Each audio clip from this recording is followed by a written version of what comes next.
You know, people often ask me, what makes Joe's Shrimp Shack so special? Normally I just flag those emails for deletion, pretend I didn't see them, but here is the answer. At Joe's Shrimp Shack, we're a different breed. Our day starts at 11 a.m. on the interstate with a guided yoga session offered by the Highway Patrol. And after the hangover fades, just a short Uber trip to the shop.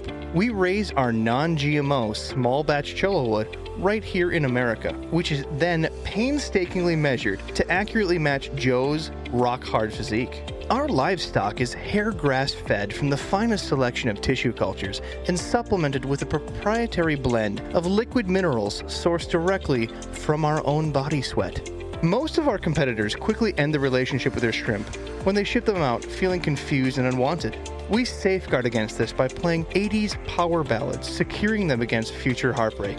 You may think this all sounds unnecessary, but once we've ensured the highest quality shrimp and dry goods from our pastures to your personal aquarium, we'll tell you what's necessary. So fuck you. JoeShrimpShack.com. It's not a restaurant.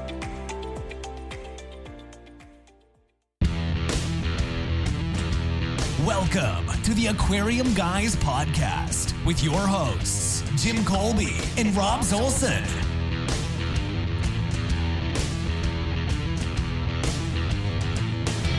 What do you mean people at the library smell like burnt hair, Jimmy? Oh, the podcast. Guys, welcome to the Aquarium Guys podcast. I am your host, Rob Zolson. I'm Jim Colby, the one who's not tarded. And I'm Adam Rashar, and I'm pretty sure I'm more sober than both of them. So, for those that don't know, Jim just got back from his long vacation in an undisclosed location in a campground by himself, quarantining. And clearly he filled his van with tequila. Tequila. I don't know. What was it? Rum was a problem. Tequila, also a problem.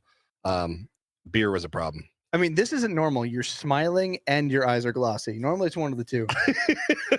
Oh, no, we had a good time. We went on vacation and spent a lot of money that we didn't have. And now I'm going to do this podcast so I can be rolling in the money. Just rolling in the money. Well, I don't know. I'm not a financial advisor, but you need to find something better. I know. I just want to point that out. Well, guys, this week we are happy to have Alex from the Secret History of Living in Your Aquarium YouTube channel. Certainly check it out. Fantastic YouTube channel. Been going a while. It's a library of information. Alex, how are you tonight, buddy? I'm doing great. Thanks again, especially short notice. It's really difficult for us as a podcast trying to pre-curate content and doing scheduling. We do a podcast every week and trying to schedule podcasts with people that are very tight schedules, content creators, doctors, or people that have doctorates. Very difficult, and cancellations are inevitable. So we appreciate you bumping up your time, sir. It's probably better that you asked me the day of, because I was like, I can't come up with an excuse that quick. I better go on. So wonderful. Yeah, I'll use that tactic. That's how I found my wife. Can't find an excuse to say no. No. I didn't know you got proposed to. I did. My wife says to me, we should move up the wedding. I go, why? She goes, I really want your health insurance. That is a true story. So if you ever get to meet her, ask her how her health insurance is. Yeah, the United States has a overwhelming divorce rate because of our health insurance. Yeah, my wife's in the healthcare profession. My ex-wife was in the healthcare profession, and they've got the crappiest health insurance. Just recently, Jen had some surgery. I know we've talked about this before. Our bill came to $38,000, and I paid $1,100 out of pocket. So I was pretty happy with that. No wonder you're almost pretty good. It's not even the booze. No, I was just happy about that. And so about 1,094 more payments, and it'll all be mine. I'm sending them $1 a day. $1 a day. Just like the pygmies in Africa. Well, I'm just thinking, why should I pay it off right away? I mean, I could, but if I don't pay it off right away, maybe they'll, repossess her, So if I'm having a bad day, they can just take her. It'd be fun for me anyway. No? Fingers crossed. Yeah. Exactly. Fingers crossed. You'd have to miss 90 days. Yeah. 90 days. 90 days until the sheriff kicks in the door. Well, this week, again, we have a lot more questions that were sent in, and we even have a voicemail. Those are getting more common now. But before we do, we have a question in Discord. We are again, doing this live for the community. So if you want to listen in live, the only way to get it live is going to aquariumguyspodcast.com. On the bottom of the website, we have the link for Discord. Come join the debauchery and fun. Barf wants to know, how are those scrotum frogs doing? I worry they'd be getting chafed with all this heat wave coming through. Adam, that's They're for you, fine. buddy. They're fine. Your scrotum frogs are fine. Wonderful. Yep. We needed a status update on those. Stat. They're growing and reproducing very well. Well, I thought you had a vasectomy. What happened? Not as frogs. You had a vasectomy. Right, that's different. Father of We're four definitely children. not talking about him. Thank you, Jesus, for doing that for everybody. All right, so here is a voicemail from one of our dedicated listeners. Here we go.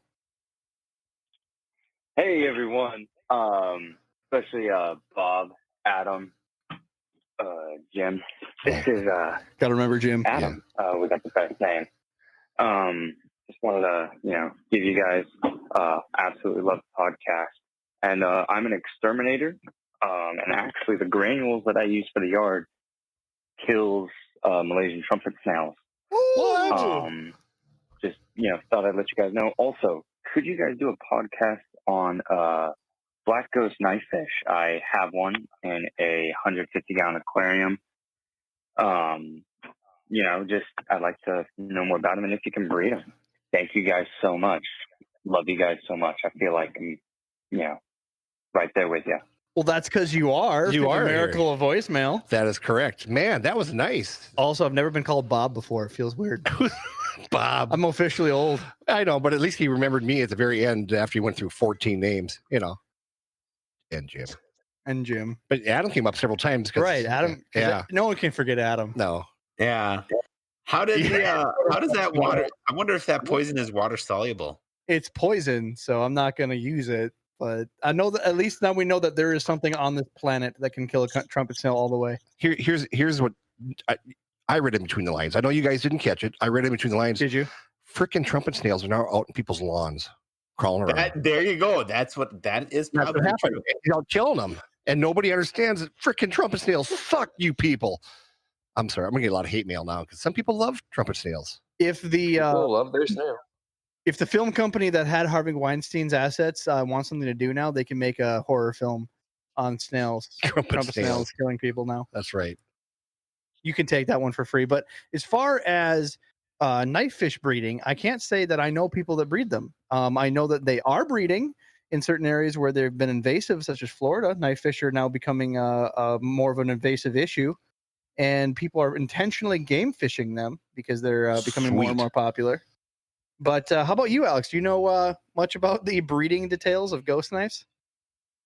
As far as I know, most people need to use hormones currently to successfully get them to do it. I think they need a pretty hardy temperature change compared to most fish. So it's like a seasonal thing. So you have to either be patient and wait that cycle, or you're going to be employing some human growth hormone.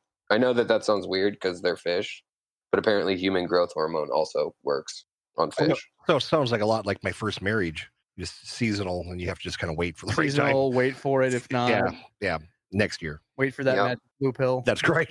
No, that's not the problem. That's a growth hormone, right? Yeah, Okay. exactly. Here's Adam. I thanks thought I've heard that they've been breeding them. They've bred them in Florida. I did hear with hormones, but I thought Germany had some people breeding them. Oh, probably those Germans. Germans do everything in They the can hobby. make good beer, and they can breed. Germans do fish. everything in the hobby. Before we go too much further, because we have Alex on, of course, this podcast is going to be about modern history of the aquarium.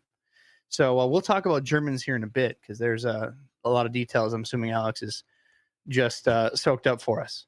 But the next one is a text message that we have. Nope, it's an email. I lied. Hello, it's probably been answered before, but I have a 10-gallon tank and a 20-gallon tank. My wife wants a guppy tank and wants to breed them all. Which tank should I use? Thanks for the help. So I already took the opportune moment to email this one back. And I said, guppies will breed in a cup.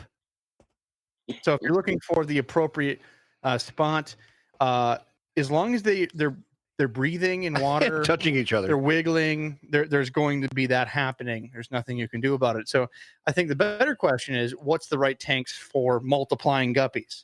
Well, I think having a separate grow out tank, number one, is the best. Having just something aside for babies that you can feed multiple times a day to get them to grow out, and then having the rest, the adults, in a bigger tank, say like a 40-gallon is a nice size to keep a bunch.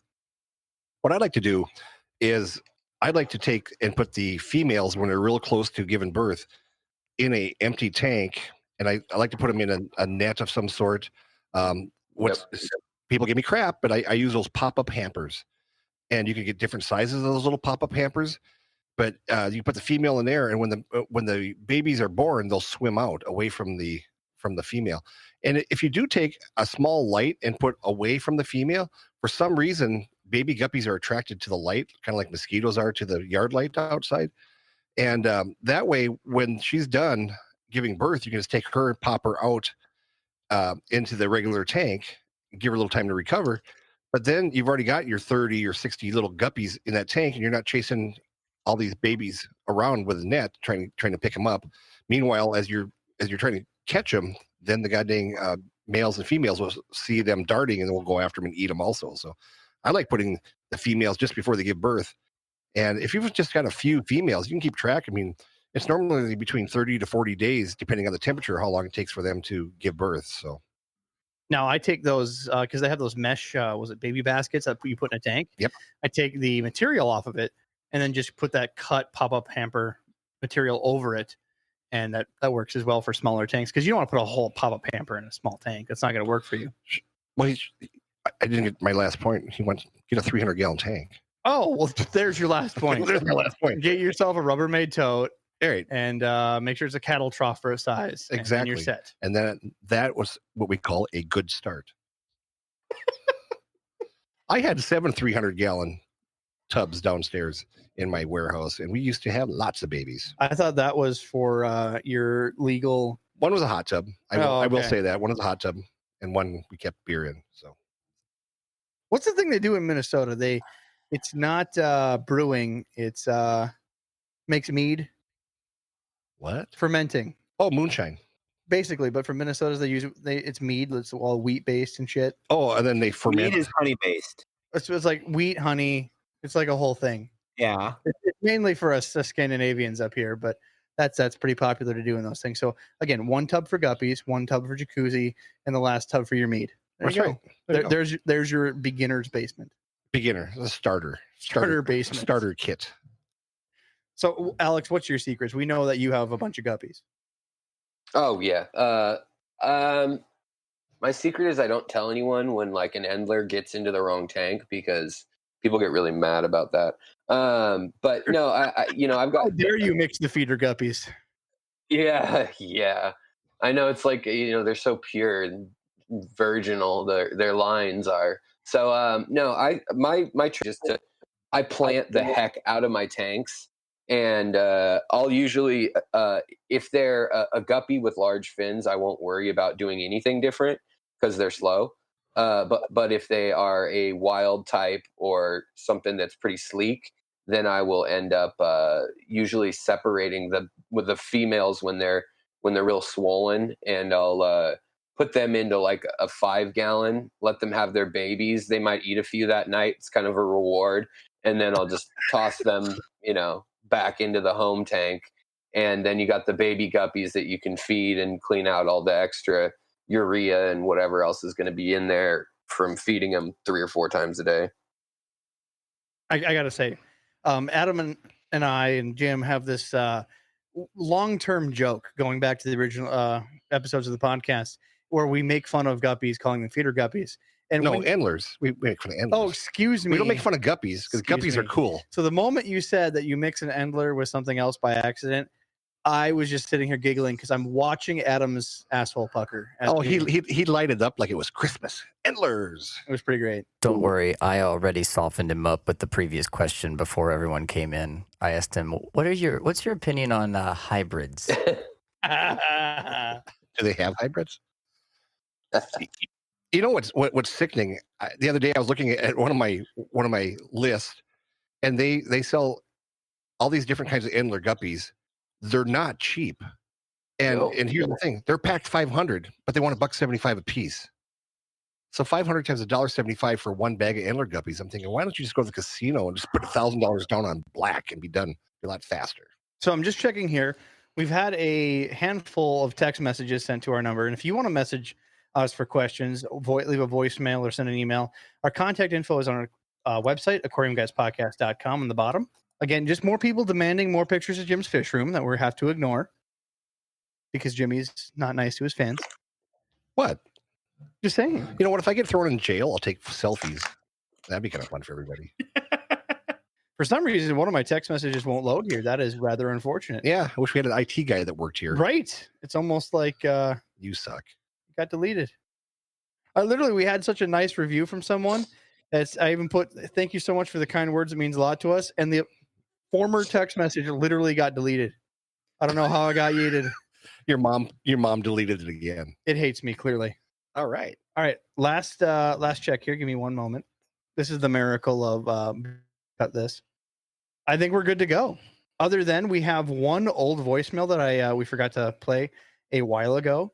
I called this gentleman during the week because apparently we missed notifications. This was end of June.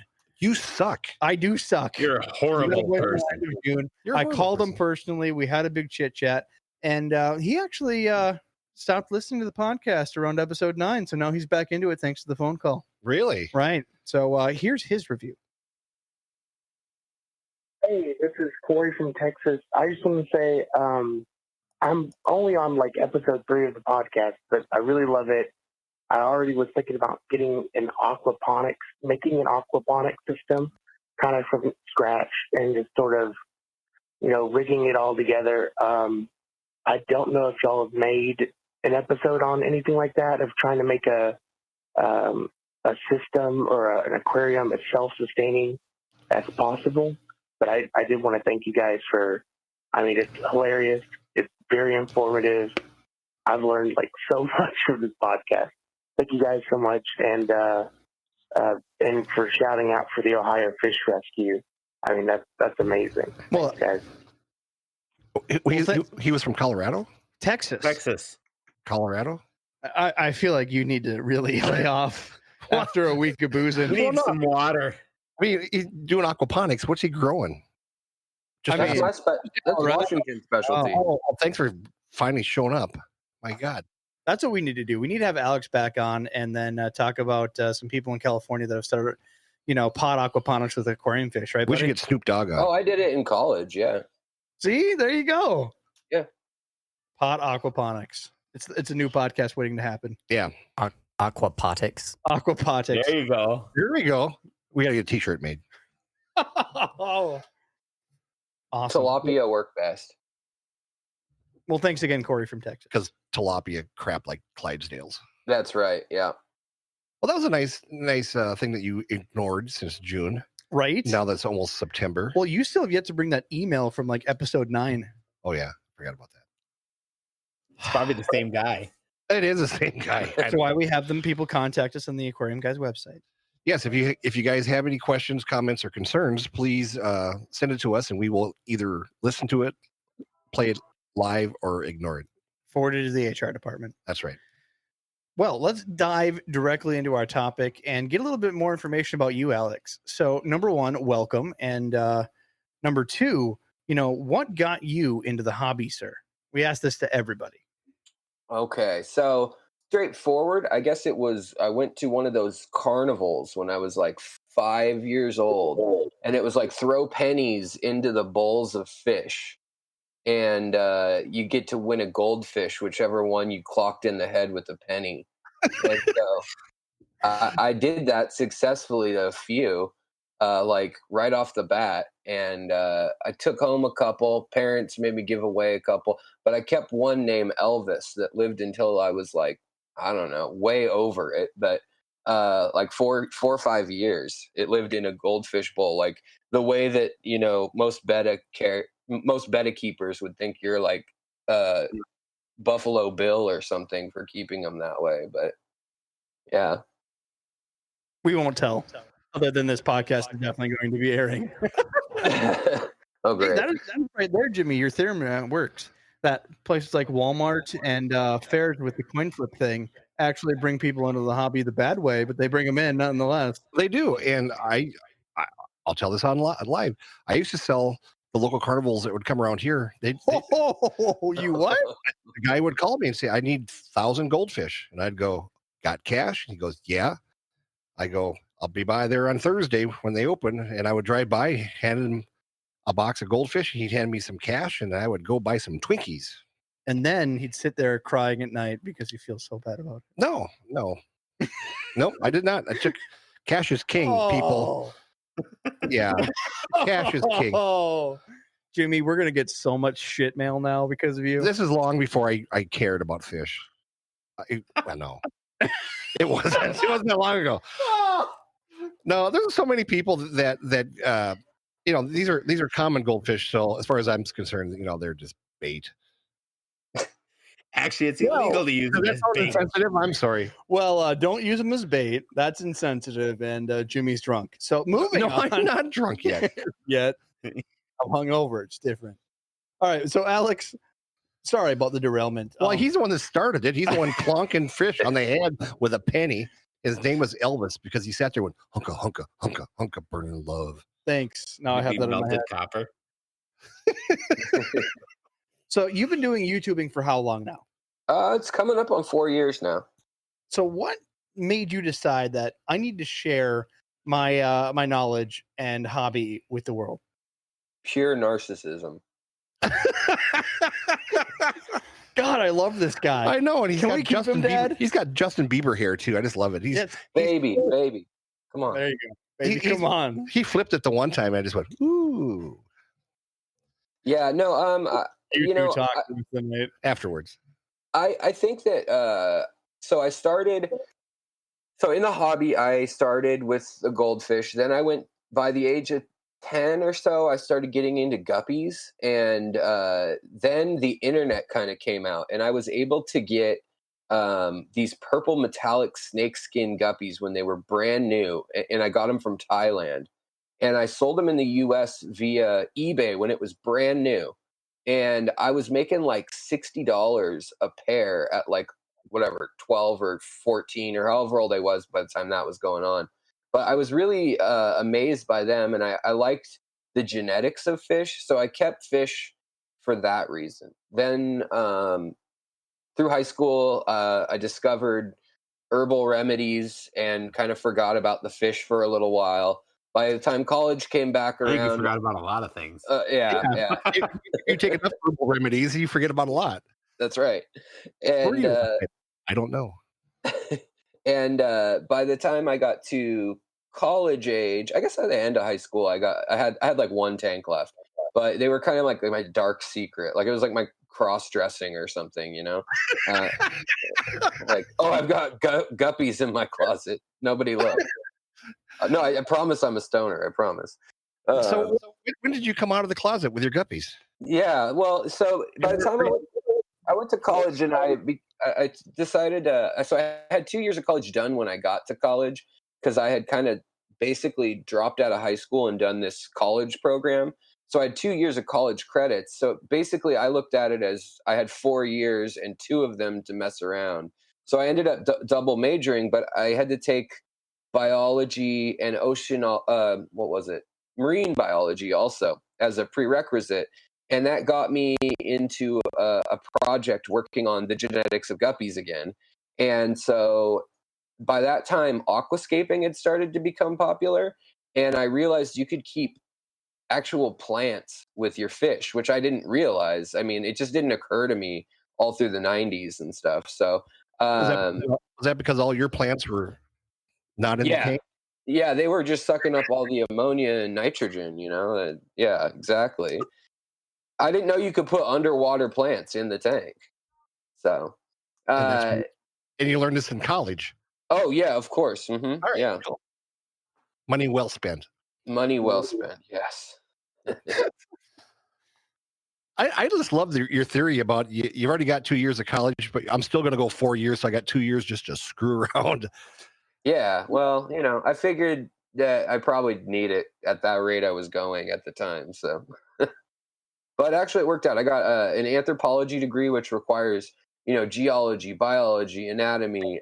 So it kind of gave me a really nice overview of a lot of the physical sciences, and then I got a history and anthropology dual degree too. So kind of covered a lot of ground, and I've never used any of it professionally. So I've been a tattoo Until artist now. for 15 years. Until tonight. Until tonight. Right. This is the kickoff of your career, Right just here. exploding. Oh yeah, We're gonna- so I'm getting a check for my college tuition tonight, right? From you guys? Right. Oh yeah, we'll send it. And just go stand by the mailbox and just stand there and wait. It'll have Mhm. 69 cents waiting for you. That's right. That's about what I paid, yeah. That's how I get paid for this podcast too. Rob's telling me, go stand down by your mailbox. And then after I get kind of sleepy, he drives by and doors me as he drives by and laughs. So why the title Secret History Living in Your Aquarium? I feel like that in and of itself tells a story that you wanted to impress, that gives you kind of a separate niche. So what was the idea behind not just sharing your hobby, but specifically naming it, Secret History? Well, so the first part was that I wanted a name that was so long that no one would ever find the channel. And Mission that worked out accomplished. pretty well. Yeah. No, I think it was because I'm in Washington State. I'm in Seattle, and I don't imbibe like I used to, but I used to kind of have this point of view where I'd stare at the fish tank and I'd think, whoa, it's like a whole universe in there, And then as I sobered up over the next decade, I got older and I started thinking, well, where did the gravel that's like clown barf, where did that come from in my tank? Is that from China? Where did the air pump get made? Where did those fish get bred? Who first bred those fish? Why don't I use an under gravel filter like I did 20 years ago? Kind of all these things came to mind, and I wanted to find the origins of them. So basically the idea when I started was that it was going to be a diary, and I'd pick one item in the aquarium each episode and explore following it back to the origins of the essence that it was needed for in the hobby. But then it kind of got derailed a little bit just by my own interests and doing species spotlights and tank updates and interviews with other people and things like that. So I kind of peppered that in because it was what people seem to be interested in. Also, I do have some fans from when the channel started that really do just want the driest history where I read through the patents of like the first, linear piston air filter stuff, and trace it back to the first one, So I was one of those drive listeners. You not gonna still lie. are. Still looking for it. There's really some great content. However, you're hard on yourself. You're not that dry. no, not usually. It is great content. Certainly check it out. But again, tonight's topic, we want to get more into modern aquaria. And when we talk about the modern history of aquarium, the modern era of aquarium, people think, well, World War II. You were even mentioning this before we started the podcast. People started using air travel. Fish could fly in airplanes. Bingo. There's where modern aquaria started. But that's really not the case. So what I asked of you coming on is to try to walk us through a timeline of, again, where we honestly believe it began, and then walk us through the transition of how we got to now. Because most people that get in the hobby, even if you've been in there a while, you're definitely going to not know everything that came out beforehand. I've been in the hobby my whole life, and this information is very hard to come up with unless you're reading patents and going through dry material. So please walk us through, where really the modern era of aquaria got started. Yeah, so really the first modern aquaria, I guess the first foray into it was wealthy professors and trust fund kids, dukes, lords, things like that. A lot of them had come to America. People like robber barons and just like really wealthy families of, maybe the son of someone who owned a giant railroad company or something would have all this extra money. And that's really when people first saw these private collections, like, in New York and Chicago, they had some early aquariums, in Paris and London and Berlin. And those were kind of the 5 places where the public was first exposed to it. It all got put on hold because of the Civil War and because it was just so expensive to have an aquarium that only these rich people could have it. And it stayed that way until the 1870s, at which time in Maryland and Delaware, goldfish and paradise fish, as well as bettas, became really popular. And so in the Americas, they got them mostly from Germany, surprisingly, even though it's closer to get to the New World from, this hemisphere. But we basically followed Europe's lead. There was a big expo in 1856 that really introduced subtropical and tropical fish for the first time. But it was kind of a giant failure in that most of the fish died by the 3rd day. But at least the people on the first day were impressed enough for that to echo through the next 50 years. And by the turn of the century, around 1900, there'd been a couple really key changes in technology that allowed people to keep goldfish and other fish that were seen more as totally tropical than these subtropical fish that have been kept for a long time. Uh, Many people kept fish in these big Victorian ornate aquariums that people have probably seen pictures of, but that's not what most people could afford. Those things were more expensive than a car at the time. So what we're talking about later is actually most people would buy a box and they'd put a sheet of glass in it at home on their own, and only on one side would you have that. And basically a lot of people would have pumps that they pump by hand, and it was the invention of a can in Ohio, in Columbus, Ohio. A guy named Mulleret invented it was an old dairy can, and he put an air pump, a heater, and basically he didn't know it, but a sponge that was, he thought it was for evaporating off heat, but it worked as a biological filter. And that was the gold standard until the Wait. 1930s. He did that by mistake. He did it by mistake. Yeah. Is the design out there that we can find published somewhere? Yes. Actually, I have the place I first came across it, because it's called the German fish shipping can. To me, that I was like, what? Why? It's German. So I looked all over for a German patent, trying to use Google Translate or friends that spoke German.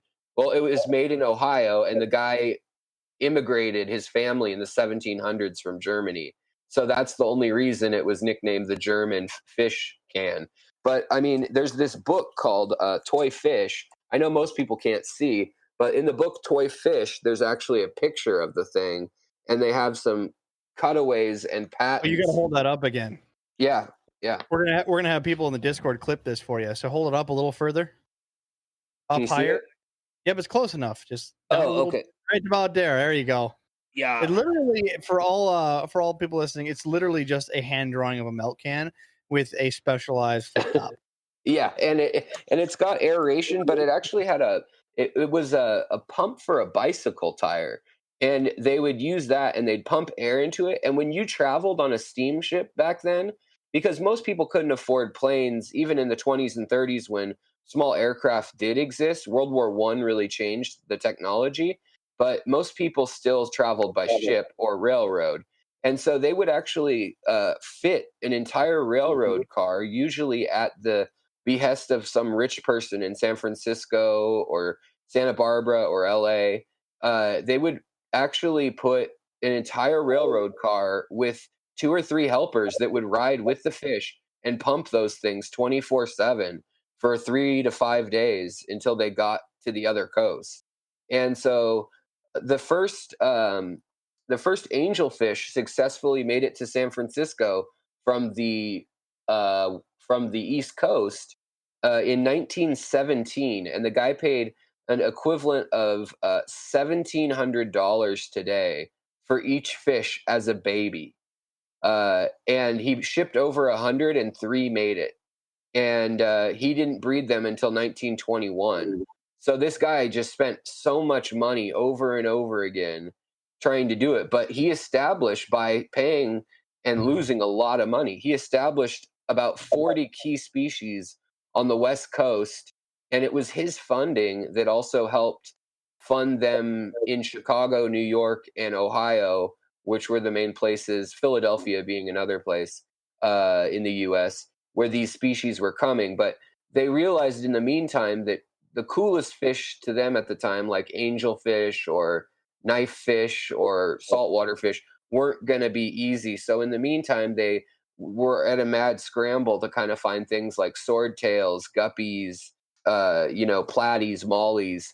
And they really got into breeding those and putting them in ponds You so mean to that tell normal me people could buy them. Yeah. that, Jimmy, you're not alone here. When it sounds like when this other guy got started, I mean, It was the same time. right there, he spent about as much as you did That's right. on the About hobby and about lawn. No, I think he $18,000. spent more. He did spend a lot. So, is $1,700, was that for all the fish, or was No, that for? that's a fish. God, do you have his number? Is he still alive? 'Cause I'd like to sell him. Yeah, I got some swampland in Florida that I'd like to sell him. You know what's interesting, Alex, is that I saw that when you held up the book of that milk can and stuff, and Yeah.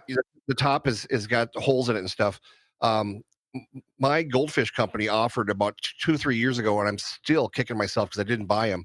They had some old milk cans like that used to bring goldfish on the railroad cars, and what they did at that time is they would put ice up in there, and so as the ice dripped down and the train rocked back and forth, that actually oxygenated the water and kept the goldfish alive. And they just sold those cans, which are so nostalgic and cool. I saw pictures of them, and they sold them for like $30-$40 a piece. It was just cheap. Yeah, they actually wow. predate those because they were just used with the ice. There you go. Yeah. Those are the ice cans that you're talking about. They actually, that big chamber up top, that's how they do it. And that other piece is like a radiator type thing that they'd aerate the cool water in, and then it would get pumped back into the lower part. Yeah, it was incredible. I just wish I would have bought one. Dang it. $30, not well spent. No. Instead, you got Jaeger. Yes. How could you? Jaeger's good. So again, that puts the beginning of the modern era of aquarium. At what date again was that can invented? Well, that can was invented roughly in the 1879, but it didn't really get mass introduced until the 1890s. And then by the, so I'd say the 1890s is when they could first try to ship, but really that first angelfish marks. So 1917, I would say, is a great year because World War I is coming to an end. People have traveled all over the American empire, so to speak, the Philippines, Cuba, all these territories that America had their hands in, Hawaii, and they wanted to bring back some of the cool fish and animals they'd seen. So this really sparked the exotic pet and fish trade quite a bit. Even though the war was in Europe, we had troops all over the world, and we moved cargo and lots of equipment, all the way around through the Pacific and all the way across the Atlantic. And they were also exposed to museums and things that were ahead of America. As far as aquaria goes, Germany has always been kind of leading the way in Europe with France neck and neck. So let's take a stamp then. If someone wanted to in say 1917, 1920, after we first started spending a ton of money, you were a millionaire at the time, or what was equivalent to a millionaire, and you wanted to spend and buy a aquarium. What were the ways of keeping them? Was it still the Victorian era of aquariums where they had cast iron pedestal tanks? We had a gentleman on our podcast before that restored one and got it going quite well. That's his hobby, but was that all that was limited to them at the time? What did they have?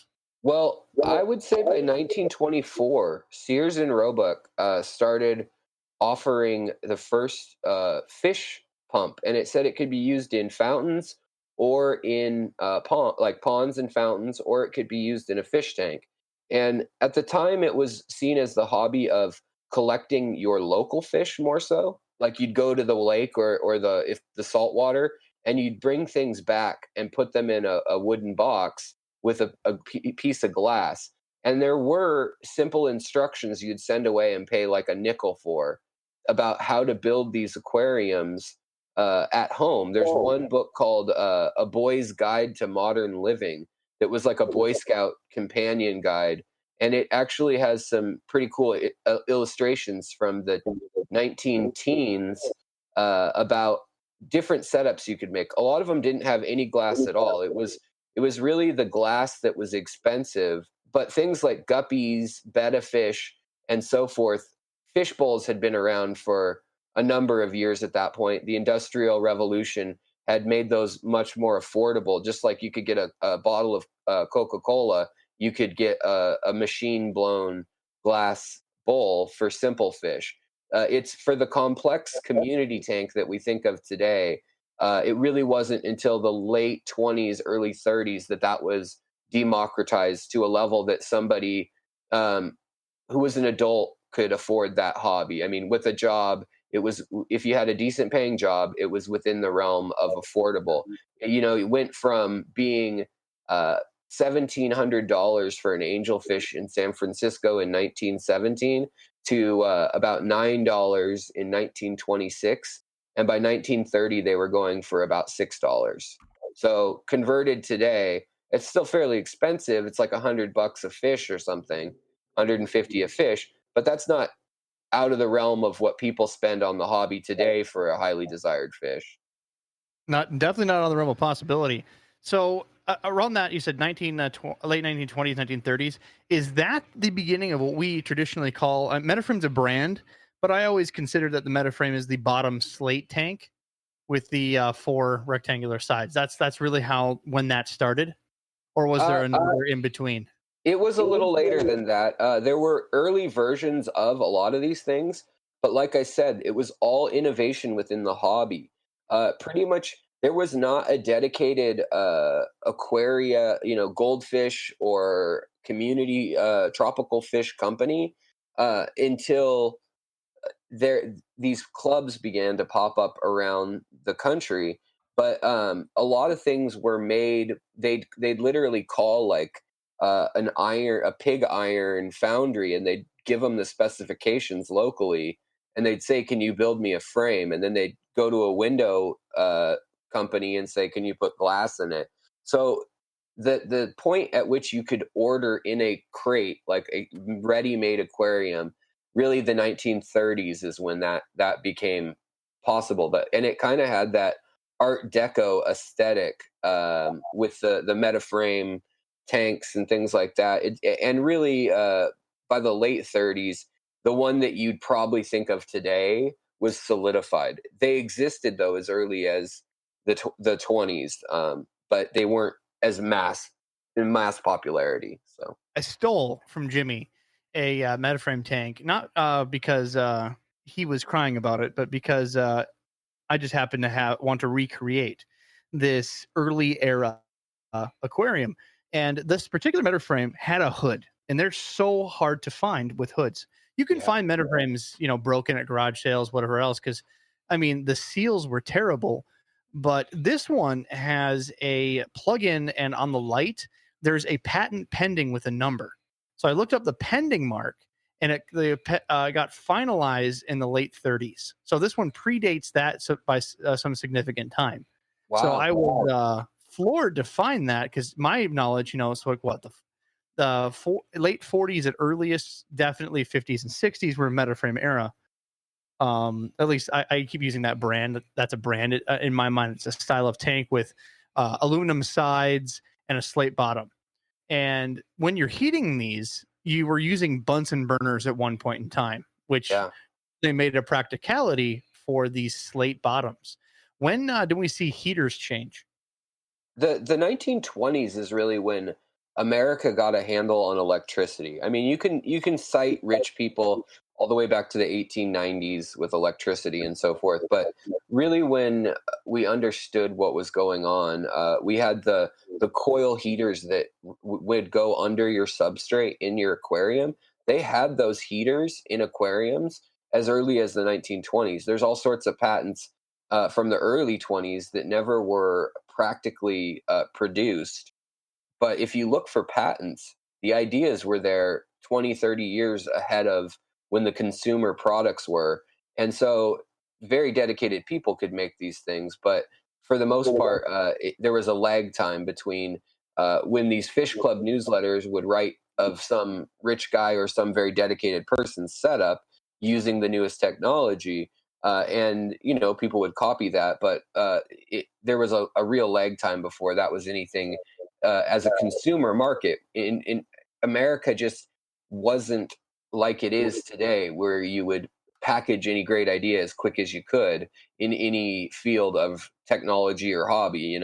Today it's very quick turnaround time. We stamp things out in plastic molds and things, and get 5 iterations of them quickly within a half a decade. But there was a little bit of lag time there, and the hobby had to show that it would have uh, standing power for years to come before I think people really, like GE and things, thought about actually building pumps or motors to power these things specifically for the hobby. And that happened by the late 20s, early 30s. There were decent components of heaters, pumps, lights, everything we have today almost. It's pretty amazing what you could find if you had the money or lived in one of the big East Coast cities at the time. So they definitely was kind of started out as a rich man's hobby, and then took a few years before it kind of caught on, and nobody really wanted to put the money into it, not knowing if there'd be a actually large demand to mass produce these things. Totally. Yeah. And I mean, I think you could see the same thing even today in like aquascaping or rimless low iron tanks, or whatever the newer trend is. You could even say the same thing about glowfish. I mean, like them or hate them, it took some eccentric million or billionaire to toy around to create those things, and now you can see them at every Petco, PetSmart. So I think the hobby is led by eccentrics and rich people in a way. Many hobbies are. Once the proof of concept works, a lot of people say, hey, that's actually pretty cool. And we go through these trends. I mean, all throughout keeping fish, a lot of people think of the modern era as post World War II, and that's because there were so many consumers able to buy things and so many children that was the first time that the hobby was really seen as a children's hobby, outside of if you wanted to go catch some minnows and put them in a bucket for the afternoon. It was really not seen. The hobby was an adult hobby, and it's really World War II, the baby boomers being born, that democratized that from being a newsletter for scholarly gentlemen of universities and social clubs to in the turn of the century in the 20s to being kind of like Whammo brand fish tank with frisbees and slinkies and stuff like that, kind of being akin to your goldfish tank or your guppies in the 50s and 60s. Well, I mean, we have a lot of different marketing to blame. So, right, you said coming out of World War I was when the aquarium started picking up, and the metaframes apparently, according to some of the information I've found, technically started around the 1920s, where Mattel got into the game and essentially wanted to turn fish into a toy. They saw the novelty of people enjoying it being an attraction for kids, and that's where we had dollars push behind and try to finalize something by the 30s. So moving forward, trying to see really when this kicked off, I always like to point out that sea monkeys did it. Jimmy, you made a face. I ordered sea monkeys when I was a kid back in the day. Every comic book, any type of like Archie and the Archie comic books and stuff, you could order live sea monkeys, or else you could get the eggs to hatch them. You could get live sea horses. You could buy a little incubator, and they'd send you the incubator and 4 quail eggs or whatever. And that was kind of my introduction as a kid. Growing up in North Dakota, I was probably about 12, 13 years old, and my mom said, yeah, we can order some sea monkeys. And we sat there and watched these things in amazement, not realizing they're just brine shrimp. But that was how my mom and I got into it. My grandmother had Metaframe Aquarium. She used to raise zebra fish by Great, the ton. Daniel. Yeah. Yep.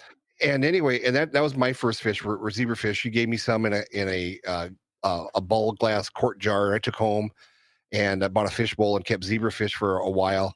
Then my mom and I started raising guppies. And what's funny is that we had, I'm guessing, probably 50, 60 large 2-gallon bowls full of guppies. And back then, they would breed like you would not believe. And we never lost any. I mean, right now, the guppies that you buy at your local store and whatnot, genetically are pretty weak from what I can see. Uh, and I've sold thousands of guppies over the years. But we used to raise just tons and tons. And my mom would just trade them to the pet store to get a new heater, or she would give them away to other people. And that's how a lot of other people got into the hobby in our area. Well, it's interesting you say that, because guppies and most live bears really did not require heaters. Honestly, back then they had strong enough genetics. The wild. If you think about it, if a fish swims 10 feet down in the water, how cold is that water? You guys have jumped in a lake before. Even in a warm location, it can change 30 degrees, 20 degrees, and so a lot of these fish are subtropic that we think of as tropical. And so swordtails, bettas, danios, a lot of the things that we keep in heated tanks today, as long as they're not getting under 55, 50 degrees, which most houses tend to stay above in the modern era after electrical and coal heating, they're actually okay. And so before the lines were bred so specifically for looks, I mean, fish are pretty resilient when they come out of the wild, unless they're a very niche biotope type of fish, So we've actually had to kind of re-engineer getting more oxygen into the water, or getting more nutrients into the food and things like that, as we've kind of screwed up the biology of the fish, not caring about, should we care about how the guppies metabolize beta carotene? No, we don't care. Just make them more blue. Well, they're supposed to have some orange showing, and that means the orange is what attracts in guppies and endlers the females, because in their wild habitat, it shows that they had access to the most food resources and the most bugs that had fallen into the water. And things like these subtle cues we're having to relearn, but we kind of toss that aside to breed ornate versions of all the fish that we think of today. Yeah, I think genetically that people are finally going back to getting wild fish and putting wild fish, crossbreeding with their favorite fish right now. We've had Steve Rubicki on this program. He talks about the wild angelfish. Now he's doing programs with the wild swordtails. Then Rob showed me another website where they're doing nothing but wild swordtails, and I was just blown away about how beautiful even these wild fish can be. And they're dropping 200 fry at a crack. Where if you're hell bent on getting 35 babies out of a swordtail anymore that you buy from your local Petco and PetSmart, but when you buy these wild fish, you get that wild strain back into them, it quadruples the amount of babies you're getting out of there. So if you think about it, you can produce more babies with 10 fish of wild variety than you can with 50 fish of the local stuff from Petco, by far. And so Totally. people just need to step back and just really, if your thought was, I want to produce a bunch of fish and I want them vigorous and healthy, you need to get that wild strain back into them. So we got a question from one of the listeners. I don't mean to cut you off there, but we want to get these in while they're still fresh. So how much of an effect on home fish keeping did the public aquariums have back then? And where these pumps from GE and other manufacturers were made, or were they made for them first, or was it made specifically for home use? So aquariums, the technology, the home. Okay, so people would go to these aquariums.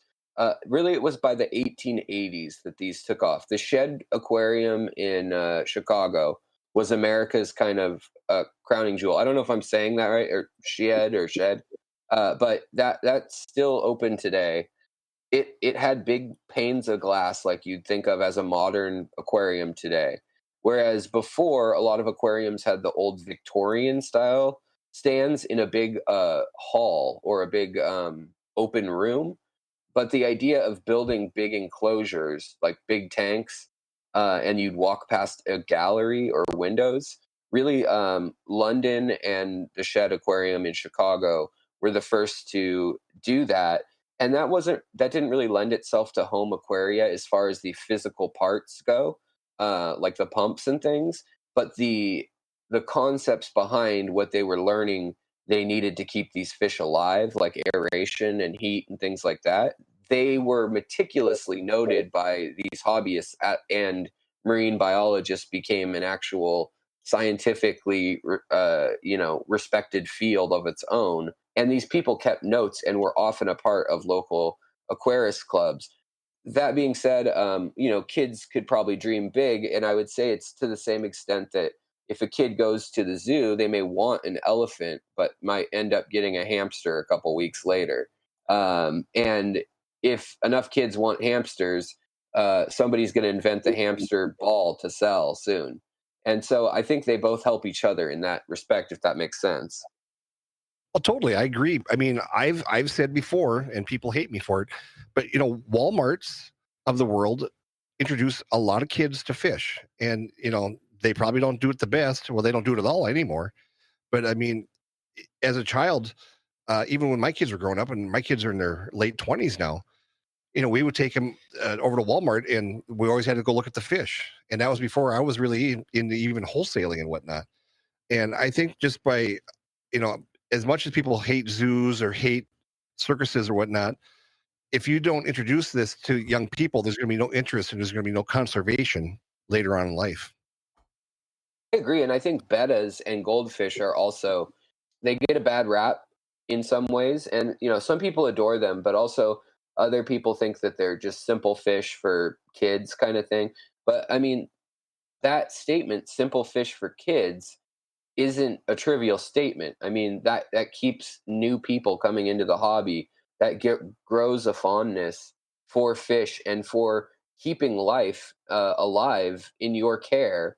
It kind of kindles that spirit when you're young, and a lot of people come back to it when they're in their 20s and 30s when they have some expendable income rather than it's hard when you're a teenager. So I'm always impressed when I see young teenagers that are really into the hobby. That's always impressive to me. I try to encourage them, but I think that our memories from when we're kids, that is a big reason why the hobby has been able to sell expensive versions of the toys that were marketed to kids.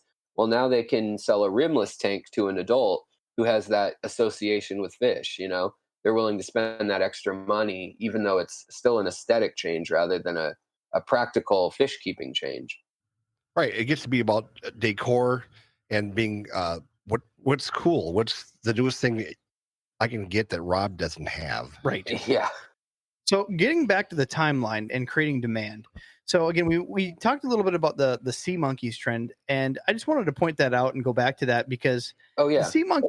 I mean, we should talk a little bit about the story and why it affects it. So That's there's a crazy this gentleman, story. Herod von Braunhunt, and please chime in wherever because I'm very gray on this story. He used to be a head of a toy company that seemed to be failing in the 40s. And this guy is sitting there trying to figure out how to be an entrepreneur. And he is what is about to be in the storyline, the American mail order inventor. Like everybody's heard about like mail order stuff in comic books and other things. He literally invented this whole craze. So he came up with using simple brine shrimp and the sea monkey gimmick. Packaging the eggs, putting the salt in, and then putting a third packet that happened to be nothing. So in. that's a really what it- interesting story, because at first his shrimp didn't live long at all. They lived like a week.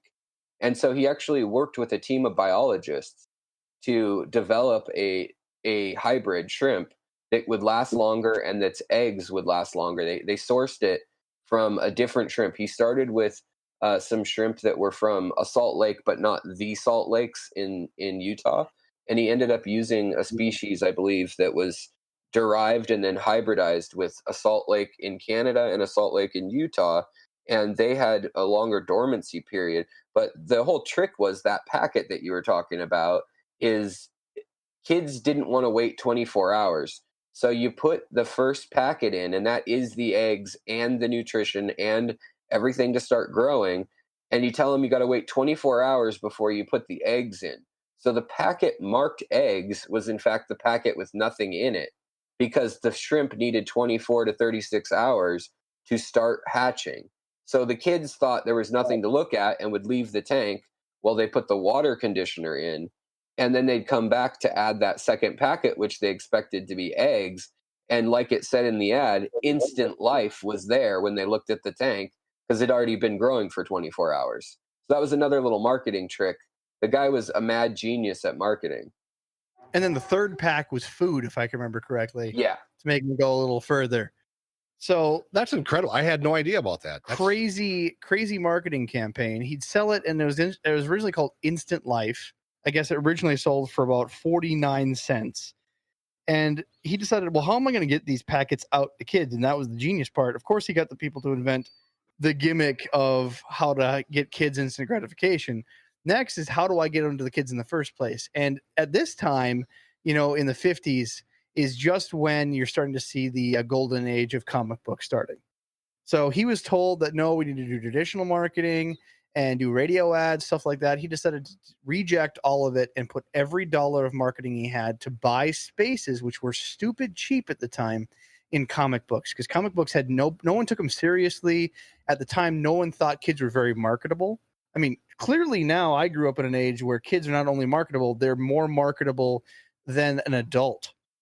YouTube even prioritizes children, seemingly. They say that they're not advertising to children, but prioritizes children content over it. And I mean, we had the generations of Nickelodeon and Cartoon Network filling their slots with toy ads.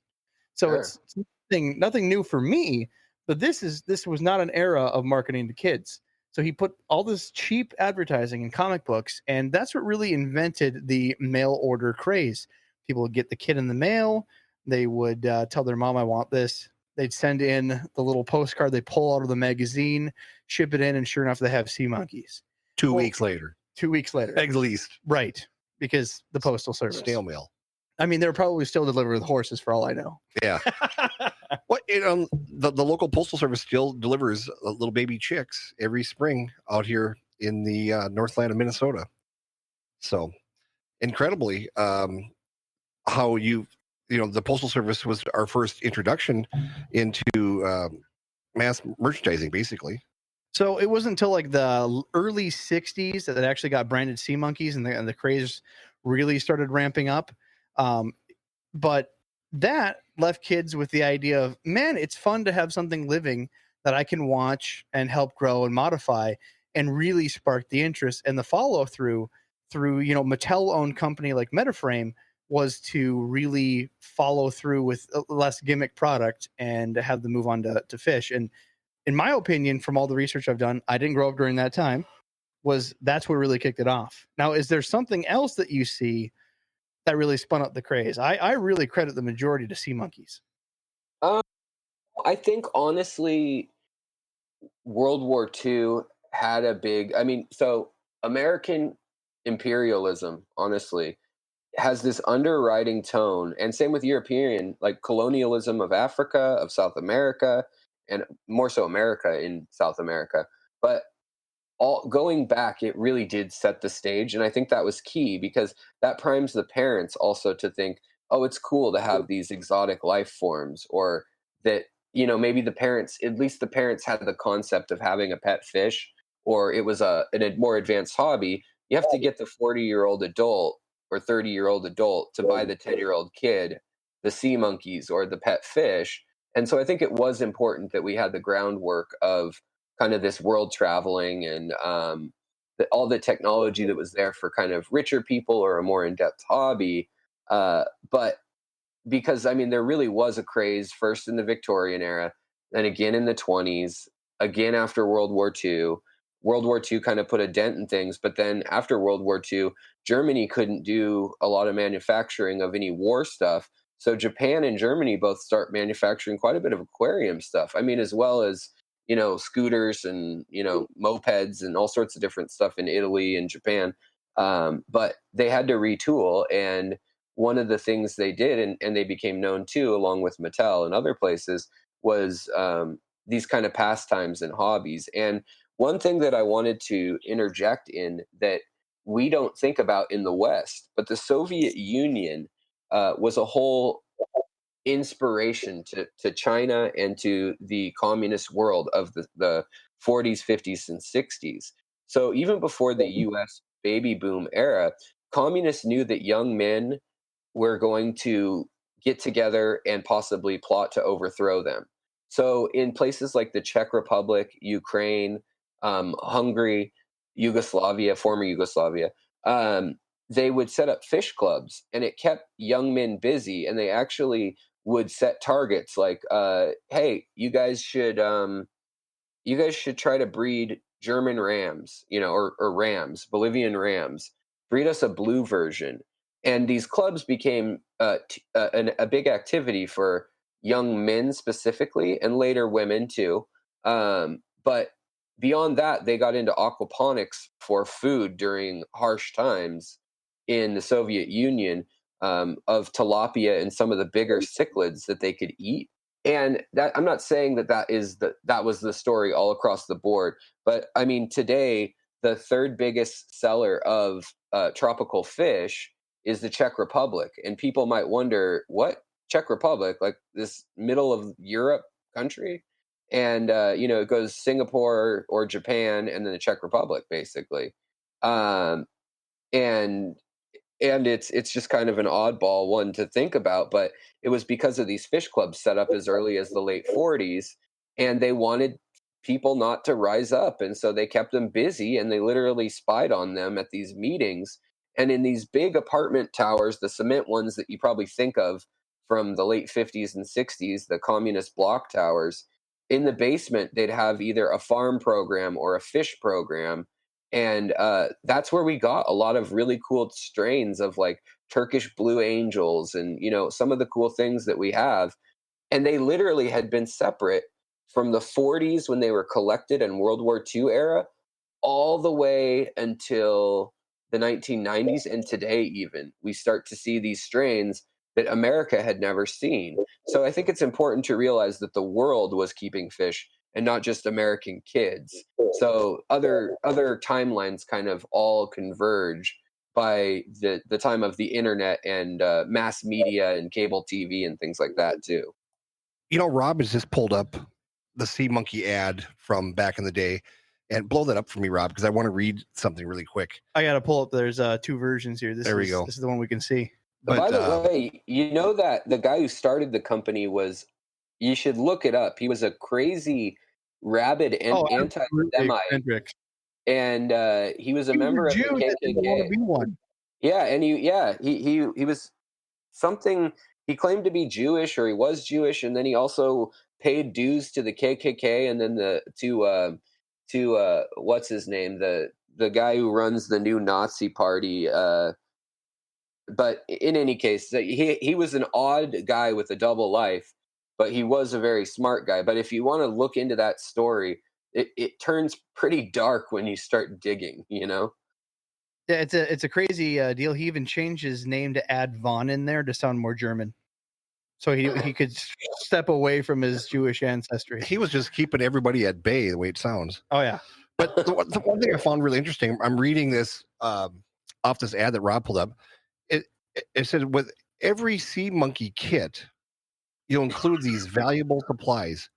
You get your Sea Monkey growth food, a feeding spoon, and sea plasma. Sea plasma. I'm assuming that's salt. I'm guessing sea plasma. a magnificently fully illustrated owner's manual of sea monkeys. So you get a owner's manual with your sea monkeys. So in case your sea monkeys stall out, you know how to get them going. Feeding and raising and training, how to train your sea monkey. This guy was brilliant. Well, they weren't selling as well, so he hired a former comic book illustrator to actually. They at first they looked like brine shrimp when he sold them, and kids don't want to play with bugs. So, well, I mean, maybe they do, but their parents don't want to buy them, and so he hired this imaginative. I think the guy had something to do with the Smurfs later on, actually. Okay.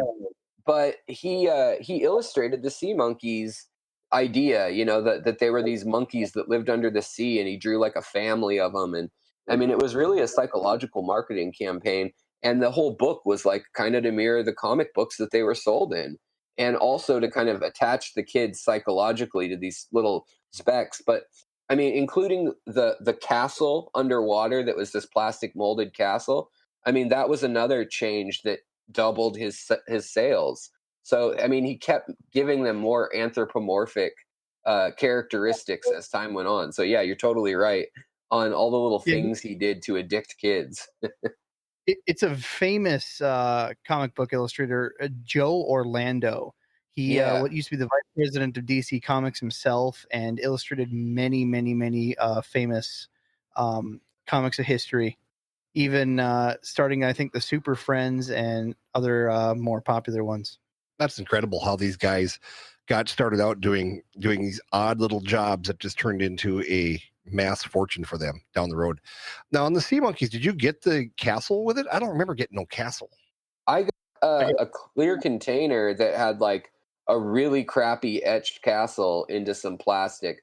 But I mean, the whole thing was like oval if you looked at it from the top, and then a clear plastic in the center, and then dark, and it came in like every color of the rainbow, plastic topper and bottom, and then that had fake scenery molded into it. That was the quote unquote castle, and the top had little notches like a castle.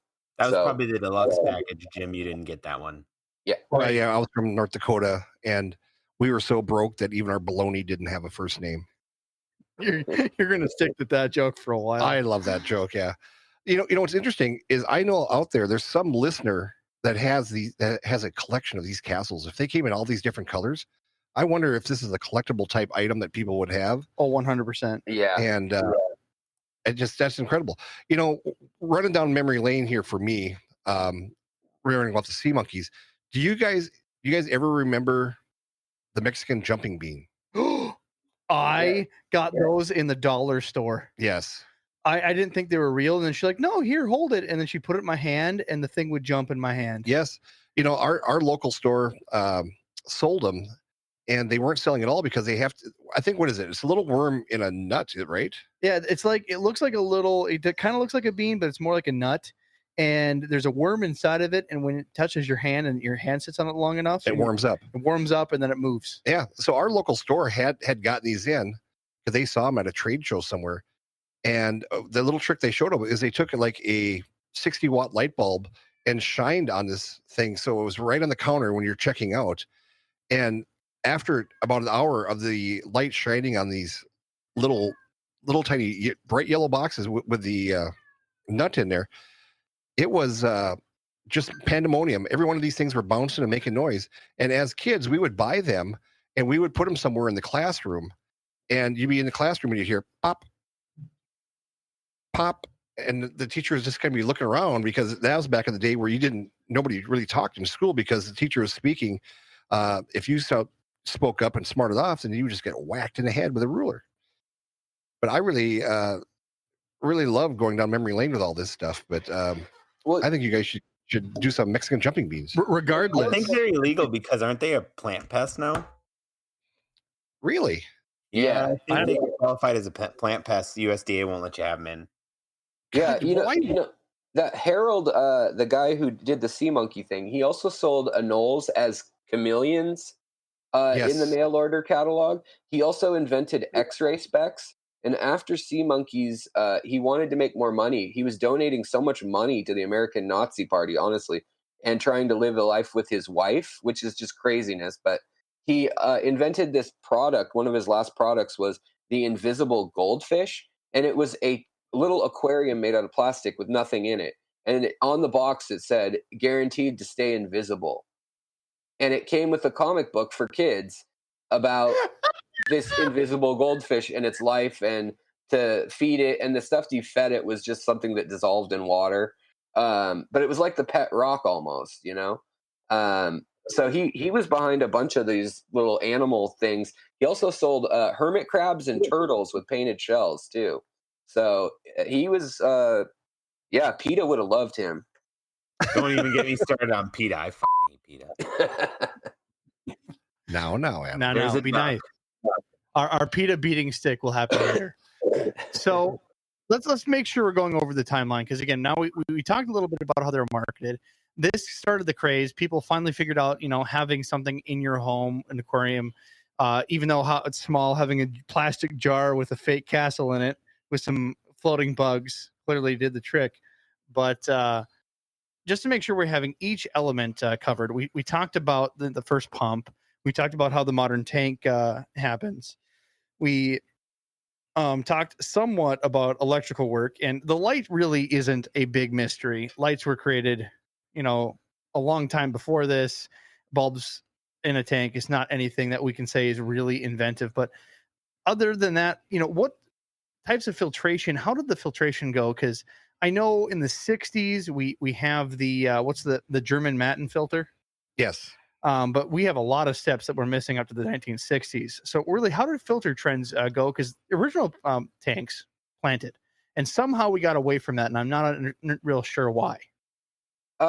It was seen as one like part of an extravagance that wasn't needed for kids to keep. Oh, you want plants too, and you want dirt, and you want this messy thing. But I mean, really, what we know today as the Wallstead method allowed you didn't actually even need a filter for a lot of fish if you had enough plants and good sunlight on it or high light on it. So I mean, as things went on, we had the under gravel filter was one of the first big ones that kind of allowed mass introduction of the fish tank. But there were also basically a lot of water changes needed for hobbyists that and the municipal water sources, chlorine and fluoride and things like that were not added until later to like everyone's water like they are today. But when was later? Because I even have a 1955 video stating of how you're supposed to leave water sit just to make sure Yeah. there's no chlorine going through So it. that would be chlorine. Big cities did use chlorine early on. Like I'm talking turn of the century early on. Gotcha. But if you lived out in North Dakota, you probably had a well, Damn right. Yeah.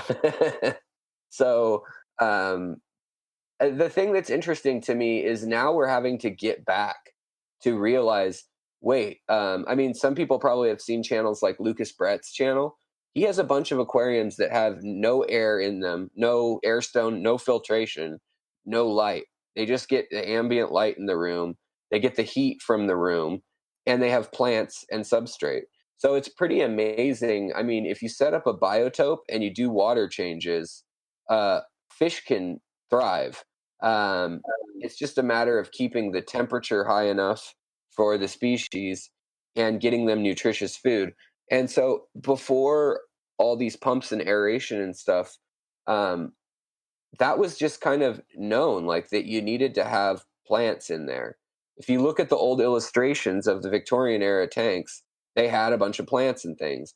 And it was really kind of the sterile Art Deco era that they decided, let's get rid of that. Let's look futuristic kind of and just put some gravel in the bottom. And that's when you started coming up with, late 30s.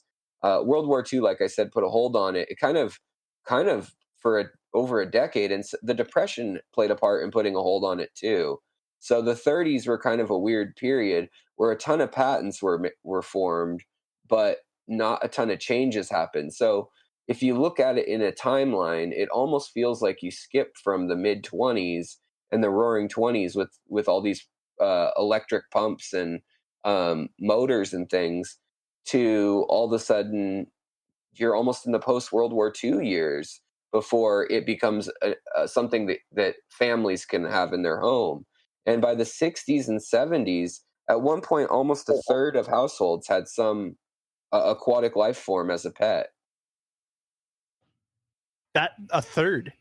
Yeah, I never thought we reached that at any time in our history, but that's pretty aggressive. Sea monkeys. Sea monkeys. yeah. Maybe they counted sea monkeys. Maybe that's what it was.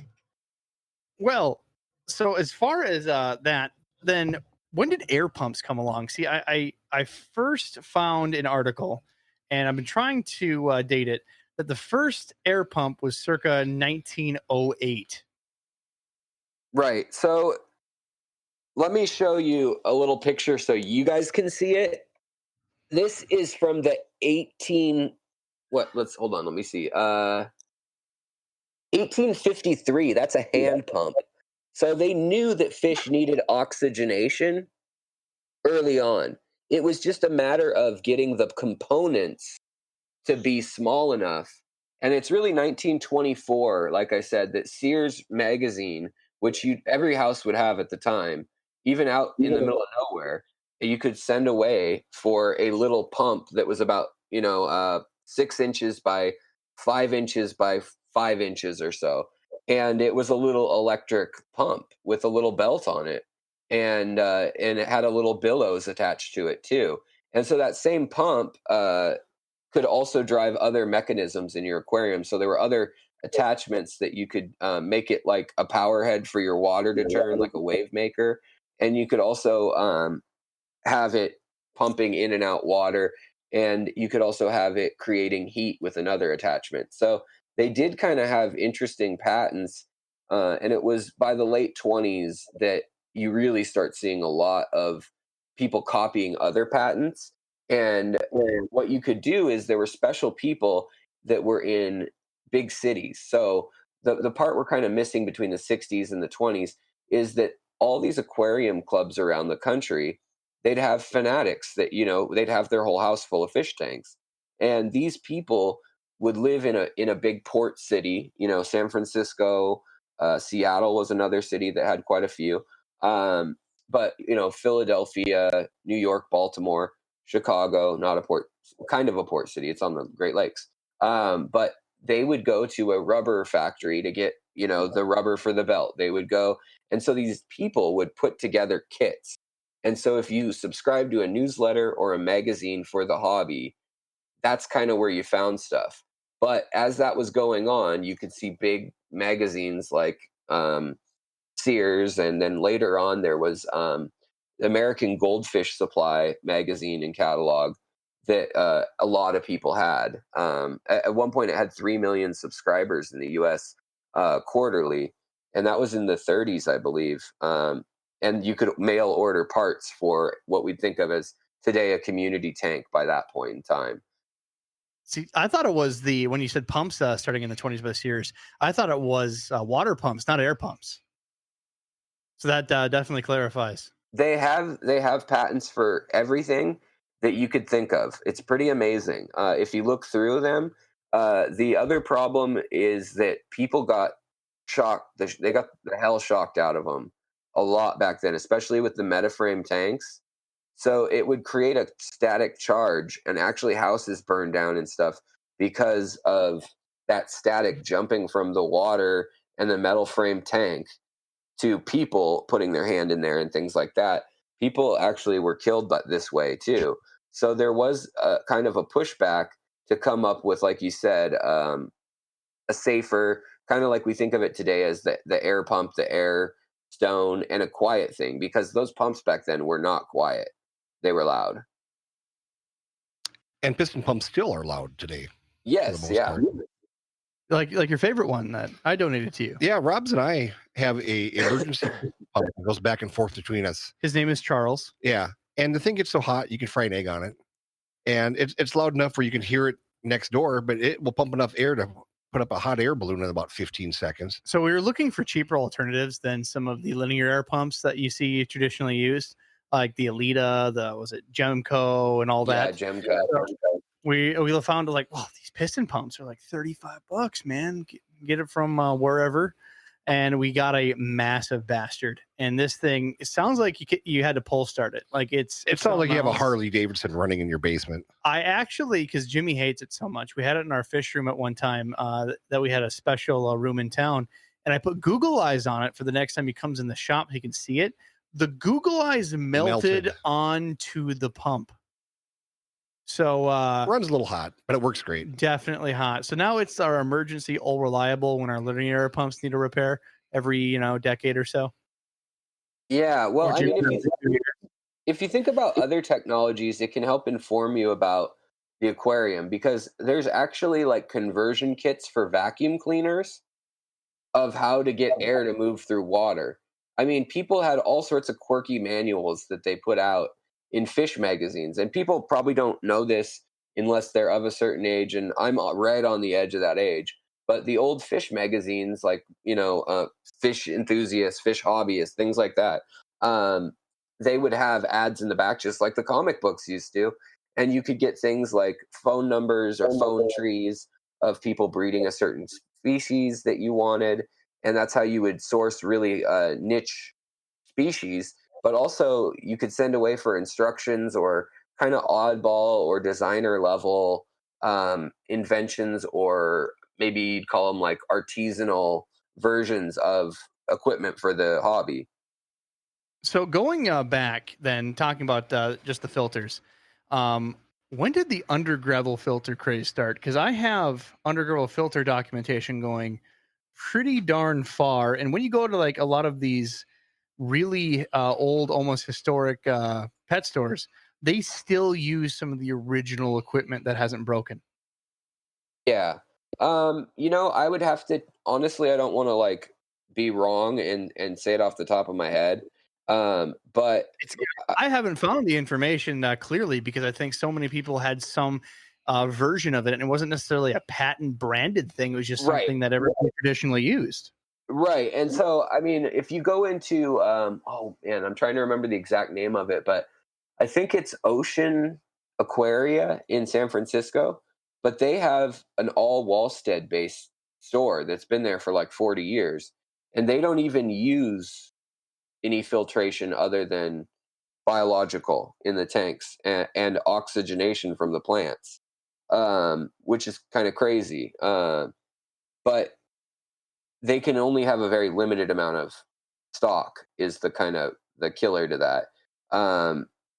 People started figuring out quickly that you need to get rid of the ammonia, and they tried that also with chemicals pretty heavily. Instead of mechanical filters, they would add additives to the tank that would neutralize it. So it'd be like changing the water every few days and throwing a shot glass of Chem Prime into your tank every 2 days. Was another way that people kind of went about it, because it was really a mystery until, like I said, the 20s is really when that science all came in. Like, oh, this is how fish's gills work, and this is how they need this, and it's the ammonia that's killing them. They knew something was building up in the water, and you can always go back, it seems like, in this hobby and find some genius who knew 50 years before everyone else, but before the mainstream catches on. Always takes some time. It's what it seems like. But like you said, 30s, 20s and 30s. Yeah, again with that as well. The internet was really slow back then too, in the 30s and 40s. I heard that you guys had, like, worse than dial-up. You guys were on like smoke signals. Smoke signals, and then we'd read it on the side of caves. Smoke signals, and I don't think they even invented the middle finger back then, did they? No, but they did today. How about that? I looked that up the other day. I think it was like the 70s. There's like old videos of Mr. Rogers like flipping kids off because he was showing how fingers work on television, and he just shows just the two middle fingers, and back then it didn't mean anything. Well, do you know where that came from? Just really quick, a really quick aside. Not a clue. I just heard it was like, I thought it was the 70s. No, it actually was from the 100 Years' War in England and France. And the F word comes from the word pluck, and it's to pluck a bow. English bowmen and French bowmen would be captured, and they'd cut off these two fingers because that's how they pulled their bow back.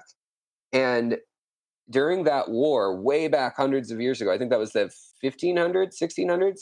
Yeah, I think it's 1500s. Yeah, they'd cut their fingers off, and if they still had their fingers, they'd put them up in the air and show that they were still useful bowmen to the other side, and it became pluck you.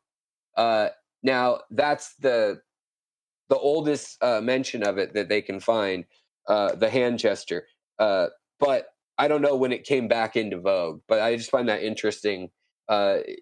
Whether that's true or not, that story exists from firsthand sources of that era. So apparently I'm wrong that it was just more popularized in the 70s. It looks like 1928, right with the aquarium conspiracy theory, Jimmy, the middle finger and aquarium became popular at the same time.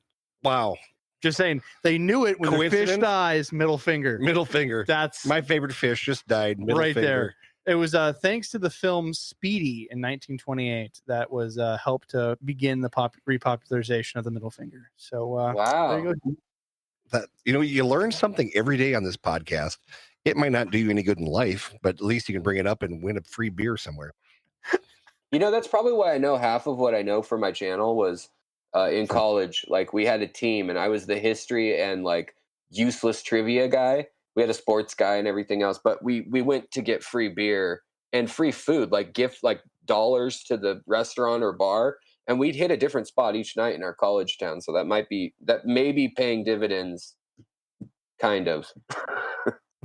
And now to bring it full circle, here's my question about alcohol. Because in a previous podcast, we had a little mystery. Does alcohol work to remove ammonia and nitrates from a tank? And specifically, vodka has been popularized in this conversation. I don't know. So apparently, that sounds bad. I don't know. That if you've not heard that podcast, it's disturbing as hell. Actually, we talked about diddling dolphins, and yeah, there's a whole lot of dolphins do that to themselves. Why you guys got to do that?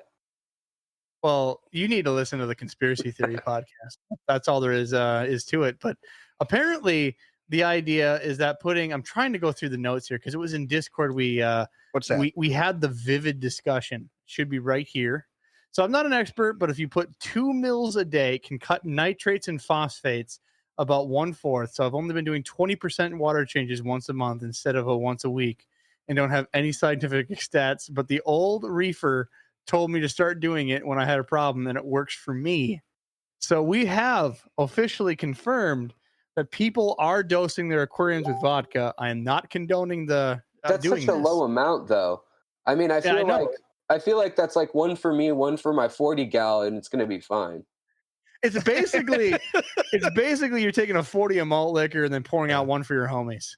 I mean, my daughter-in-law, when she cleans house, she uses vodka as spray throughout their house as a cleaner. I don't want to say this as a stranger, but I think she has a problem there, Jimmy. I'm going to tell Allie when I see her. How about this one? Read that for the What's crowd. that? It's carbon dosing. How it was explained to me that it feeds anaerobic bacteria. Anaerobic bacteria, which converts nitrates, completing the cycle, and any bacteria bloom gets cleared out by the skimmer. Interesting. Yeah, it's a deal. So, keep sending in more of that vodka-related filtration suggestions because I need to know more. And until we have figured it out, don't pour one out for your homies in your tank. They're good. I want somebody out there to get us a grant. Somebody out there has got their finger on the grant button. Get us a damn grant. Get me about 12 or 15 cases of free vodka. I'll supply the aquariums and the fish, and we'll make millions. All right. For those vodka companies out there, Crystal Head Vodka, Smirnoff, whoever you are, if you're a vodka company and you want to sponsor us to do this investigation for you, we will do the investigation. Oh, man. If I knew that when I met Dan Aykroyd a couple of years ago, Dan Aykroyd has Skullhead Vodka. Oh, we that's went to right. an after party. We saw the Blues Brothers perform on New Year's Eve. And afterwards, they had a skull party, which we went and partook in. And I wish I'd have known about it then because I would have brought it up. But well, I think you should start your research probably with no tank water and 100% vodka just to be safe. Yeah, start there, work back, and see where the good dosing. That's right. Yeah. And if you're really pouring one out for your homies into your fish tank, that homie's probably Jimmy Hoffa because he's sleeping with the fishes. Oh, great! Now we got the mob after us. Also, Scrap. great movie Teamsters are on coming. Teamsters. Teamsters. You careful. See, Be careful. I'm a Teamster. We're okay with this. Well, just to make sure, okay, we got at least some filtrations, pump creation, tanks, how they got popularized. I think the only things that we're missing is from like the 1950s, 60s up till now. And we have major innovations, but they're easier to track. You know, LED lights has been in the last 20 years. I really say the last 10 years has been affordable. Before you hear about a couple extremists, zoos trying a couple reef tanks, even some of the reef tanks now, people are still leery of going over to LEDs because they don't believe it has the full spectrum. I mean, we're that recent. We have species such as the shrimp hobby that's only happened since the 1995, 94 era. And that's been really hard to get information out on. It's exploding hobby, but it's very coveted on like best kept secrets. No one wants to tell how breeding works. Even generalized care is a massive misconception. So, what are There's a some lot of of the research on that, actually. yeah? What are some of the things from like the '60s to now that really have set? Because again, we had their staple bread and butter fish that we've mentioned, really come into fruition in '50s and '60s. What others have we seen come? So, one major thing that has come most recently. So, one thing that we've really seen is a lot of plecos and corridoras. We've all the L numbers. That's really been since the 70s that's been popularized. Of course, they were known, but they weren't known to the tune of 900 species or 1,200 or whatever it's at now. So there's that. There's corridoras and the CW counts. Now there's websites that do that. But I was speaking specifically to also just the shrimp. Like it was actually what makes it so different. The shrimp part of the hobby now is that it was a concerted effort by breeders that were backed by investors. So like the cherry shrimp that we know today was actually launched in 2003, November of 2003, just in time for Christmas at Petco as a whole in the US, like a polished version of the Neocaridina davidi or Zangadensis, whichever one you want to call it. And then later, palmata, Neocaridina palmata, and crystal shrimp and other things entered the U.S. via Taiwan, Singapore, and Japan's hobbies, and Germany. But they were actually introduced as a concerted effort, and in Hong Kong, Taiwan, Singapore, predominantly Chinese and Japanese investors. I mean, they literally will have 1,000 tanks of shrimp in these areas where it's warm enough that they don't need to pay for the heat, and they just get a big linear pump for the tanks, and they eat leaves basically with Bacter AE on them, and they look for morphs, and they're always trying to get the next new thing, and they're actually like patented essentially in the countries where they can do that. China doesn't really work that way. It's kind of whoever invents the thing first gets it as long as it's novel under their name. But in America, you can actually patent certain things or brands or ideas. And so they were all in a big hurry to market to America because just like with technology, they just they don't see it as stealing from one another in China. They see it as kind of the whole society works together to rise, working off the backs of one another. But yeah, I mean, you have to bet that some inventors and companies are like, we spent $500,000 on that, and they're pretty pissed off. But the shrimp hobby is actually one of those things that has been a very kind of sea monkey-esque endeavor in a weird way. They've really had to market it to get it to take hold in America. Germany had it in the 90s, but America, we had only a few kinds of, fairy shrimp, ghost shrimp, saltwater shrimp we had. But later, the Neocaridinas and the Caridinas and the Bobaltis are all kind of introductions by distributors on purpose, pretty intentionally. Again, people had them before that date, but it was just the extremist breeders, Sure. and they they mainly came out of selective breeding from I can never pronounce it. Hizasu Suzuki is the guy that essentially started the morphs of crystal shrimp, and that's where people mark the beginning of this. And that's why late '90s is when the stuff started trickling out, and then again the big marketing campaign hit, and that's not that far ago, but again it's starting to explode. But information's still capped. But as far as other species, I like to point out the stuff that's disappeared since then. Sure. So from 1960 to now, we have CITES species, we have stuff that you can't import, stuff that's completely left from the trade. Even do you know of any species that used to be in the trade they're now completely extinct? Yeah, there's actually, I mean, you could argue that endlers are completely extinct and guppies are completely extinct in the wild. You could also say, I mean, goodyads and things like that. I mean, there's like 40, 50 species. Maybe I'm wrong. There might even be like 100 species.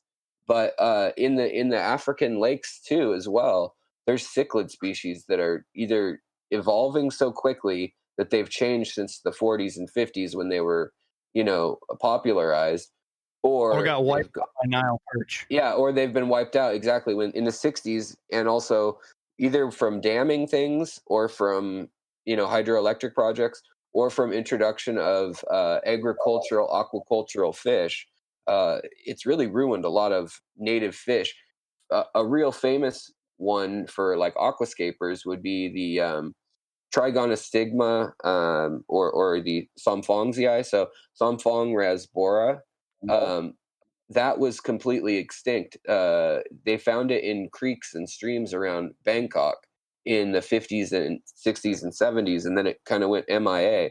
Well, I think it was Aquarium Glazer had an import of Rasbora sb, and one of the guys working happened to spot and know his fish really well. Happened to spot a trio of one female and two males of Somphongzii rasboras, and from those fish he bred them back, and I have some now. So I mean, they're common enough that they're getting back in. So it's cool that CITES um, and cares, if you want to, I mean, there's different names, but there's different groups and different organizations that are popularized in fish clubs in America and Europe that are really trying to bring back some of these things. But Mexico City and Central America is another bioregion that was really hard hit by agricultural impact. Lake Titicaca, as I'm sure you know of, it's one that they've done farming on and kind of ruined. And then also Lake Inle is another amazing story, because we weren't able to get into Myanmar or Burma as it was known. But in 2006, things like CPDs, dwarf rasboras, emerald dwarf rasboras, the orange rummy nose rasbora, all sorts of fish have entered the hobby because we just didn't know that area. And today, Papua New Guinea and the Congo and the Central African Republic, as well as parts of the Amazon and the Orinoco Delta, still have regions that we're finding new species in all the time. So I'm also trying to think of the other things that might have changed in the last half century of fish care, and I think the overall change of how fish are transported and treated have changed greatly. I mean, we've talked about on the podcast on some of our funner episodes that people write us about continually. Like we had a sucks episode talking about all the things wrong with the hobby, things we weren't supposed to talk about because we're broadcasting, and we mentioned that betas were shipped on napkins, Paper towels. So sure, we started out with this cool invention of milk can shipping things, but they were shipping on paper towels up till one time. Do you remember, Jimmy? When I first got into it, they were just getting out of it. So, 35 years ago, they were still shipping, I believe. Not near long enough. Yeah. Yeah. But I remember when I first got my first shipment in and stuff, and they go, yeah, we got these new little bags now. They come in. People are a lot happier with that. I'm like, what? Well, yeah, now there's breather bags. I don't know what year those were invented, but that's a pretty cool innovation in the hobby. Whatever year those came in. I remember that in the early 2000s. Yeah, so yeah, that and the little ammonia sensing squares that they put in, and they used to just sedate the hell out of fish and just stick them in the blue water and call it good, and pack them in as asleep as many as you could. So, what are breather bags for people that don't know? So they are a permeable membrane that is a bag. It looks like a little plastic bag you put like produce in America in the supermarket, and basically it lets gas exchange happen between the water and the outside of the bag, so that fish can get O2 and other gases can come and go. So the CO2 can leave the bag and the O2 can get back into the water in the bag.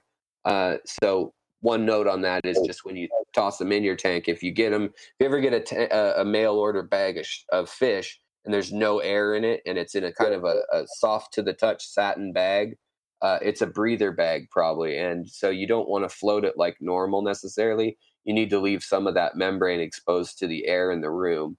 Otherwise, it can't exchange gas when it's underwater, and it will build up the CO2 in there. Good to know. My personal favorite was the QR codes that they started shipping the fish with, the saltwater company that did that. Oh yeah, yeah. And then they'd go on the tags, and I would sell the crap out of those because people would I'd be like, scan it, and it would just tell them when they caught, from the time that they caught the fish. It would go through every little thing of like, the fish went here, the fish went here, the fish went here, it ate. Oh, I treated it this date.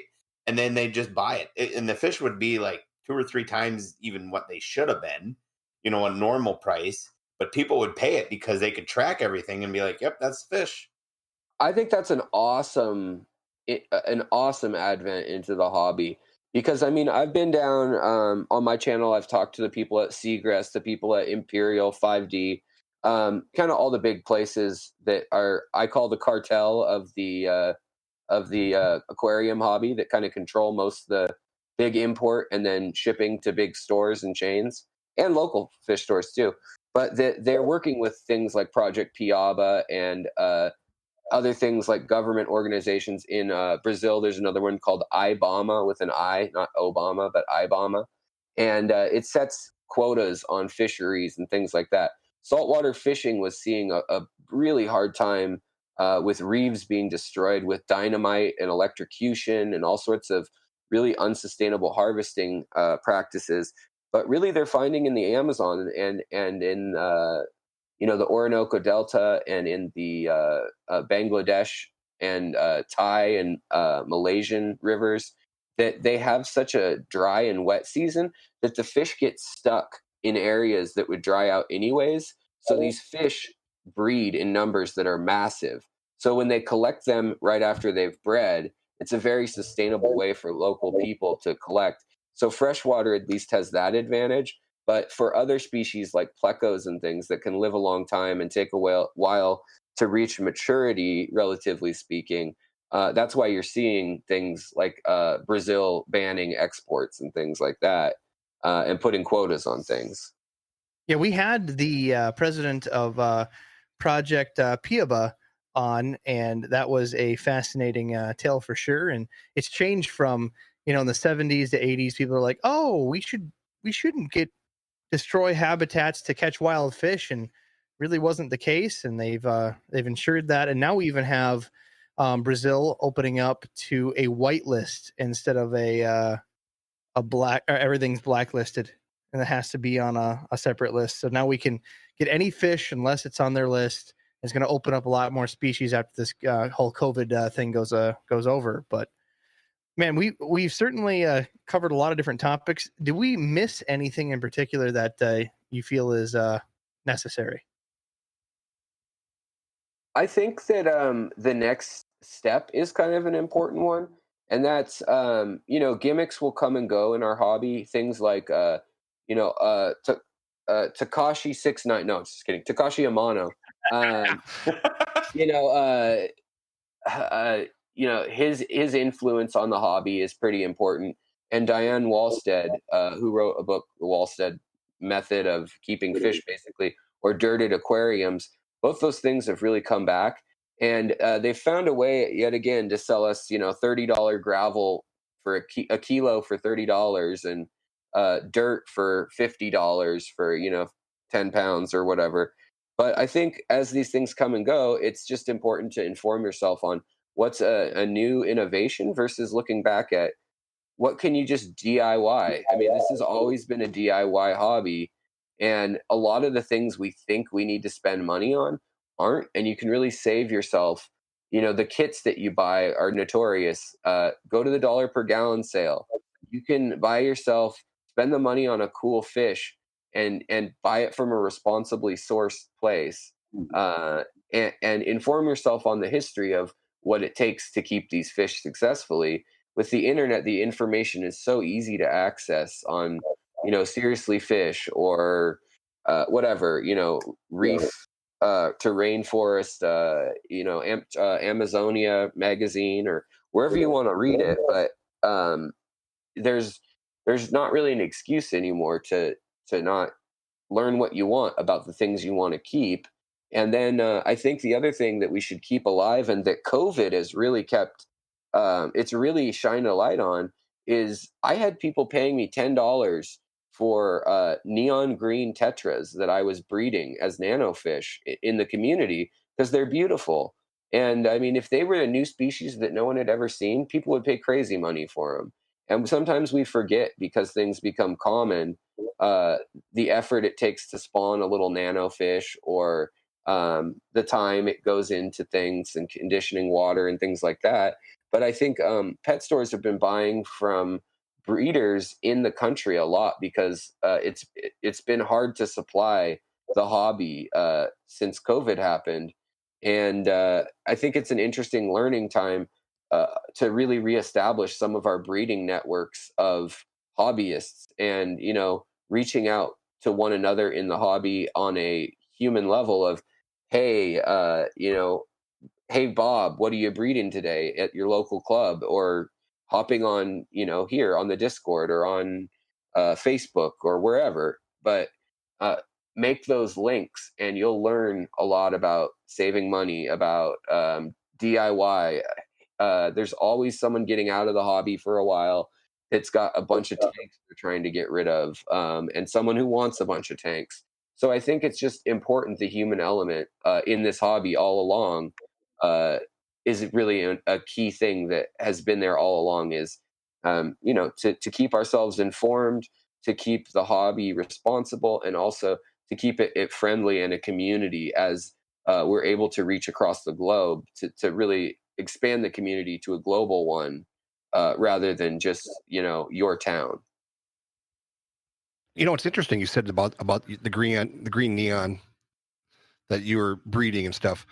Adam and I have had this conversation 1,000 times where people will go out and produce, let's say, neons or hamsters or gerbils, and all of a sudden they quit because so many people are into it, and so all of a sudden you've got 10 people in the area breeding hamsters selling to the pet store, and then they all get out of it at the same time, and then there's a demand.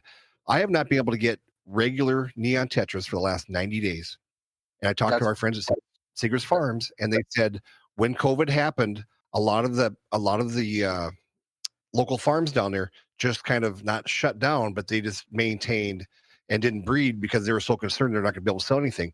So right now, I usually order just from Seegers Farms 200, 300, 400 neons every couple of weeks for my store, and they have not had them. And they told me they will not probably have them for another 30 to 45 days. And we're going into and normally that's when we get our best fish in September, October, because all the fish are They're brought all from pulling the ponds. ponds.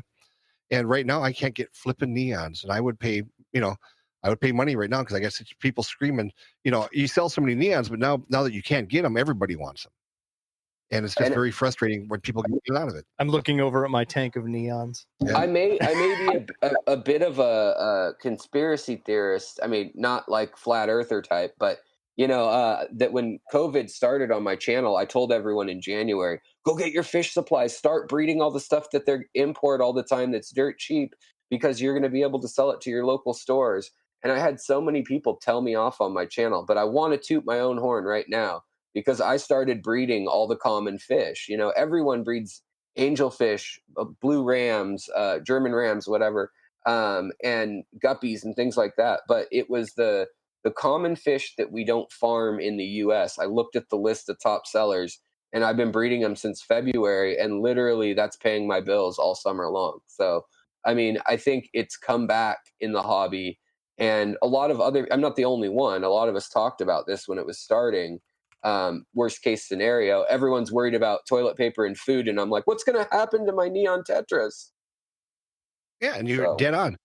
And just look at it. We are nowhere near done with this. Nowhere near done. It's never too late to get into it. I mean, Seeger's telling me 30 to 45 days. Well, they've been telling me that for the last 2 months.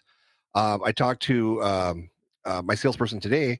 I said, "Hey, about Schmelta Airlines, are they going to bring them into my hometown?" Nope. They're not even hauling. They're not even hauling cats and dogs yet. And so the problem is that now we have to rely on, from like Seeger's Farms, we have to rely on UPS. We're paying 3 times the freight, you know, and the fish are very limited.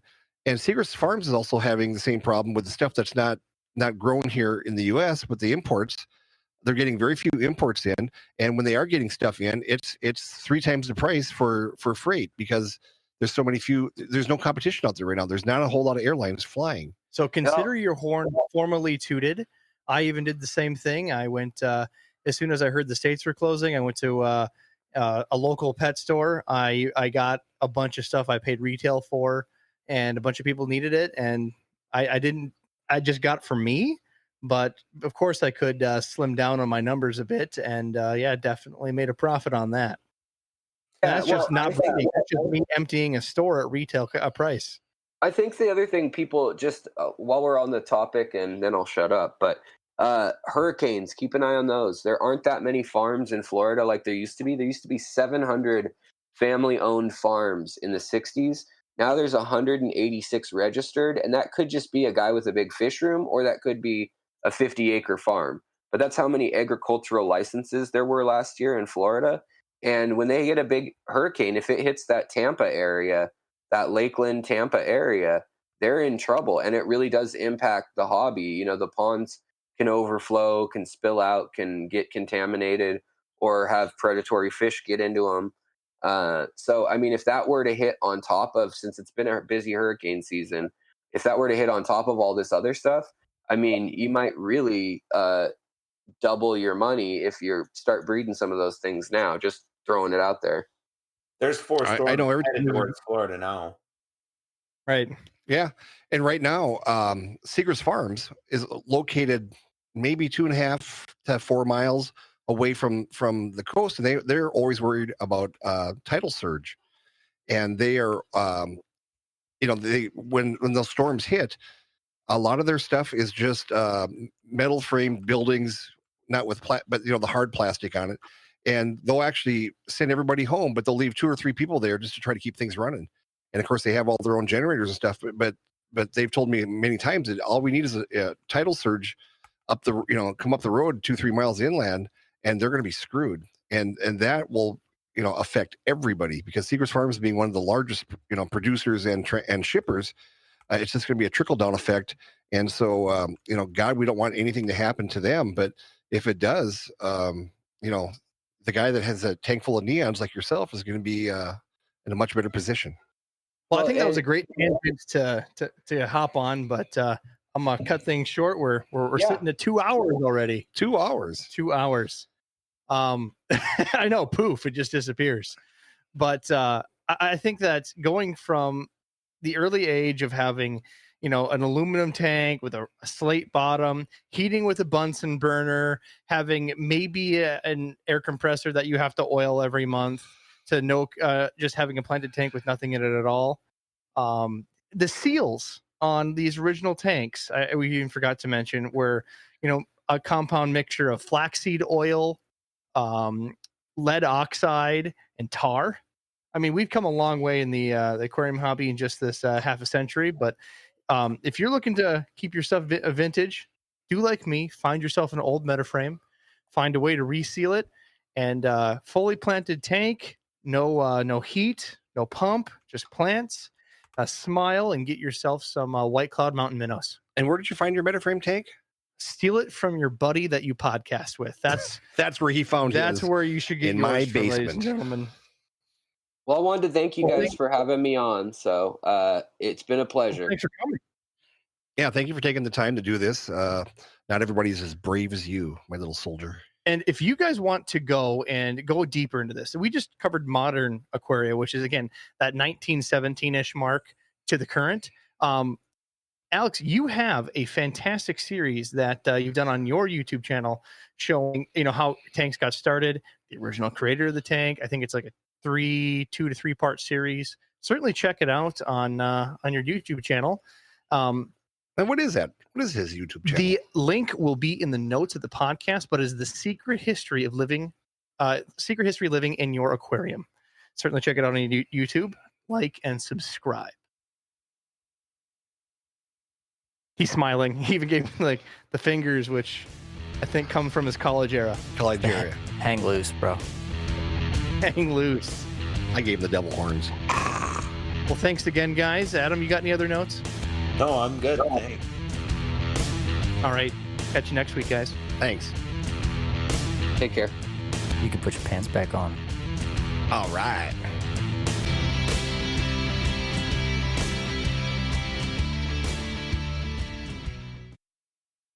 Thanks, guys, for listening to the podcast. Please go to your favorite place where podcasts are found, whether it be Spotify, iTunes, Stitcher, wherever they can be found. Like, subscribe, and make sure you get push notifications directly to your phone so you don't miss great content like this. I never knew that a Minnesota accent could be so sexy until I heard Adam's voice. Go fuck yourself, don't you know? That's my boy, don't you know?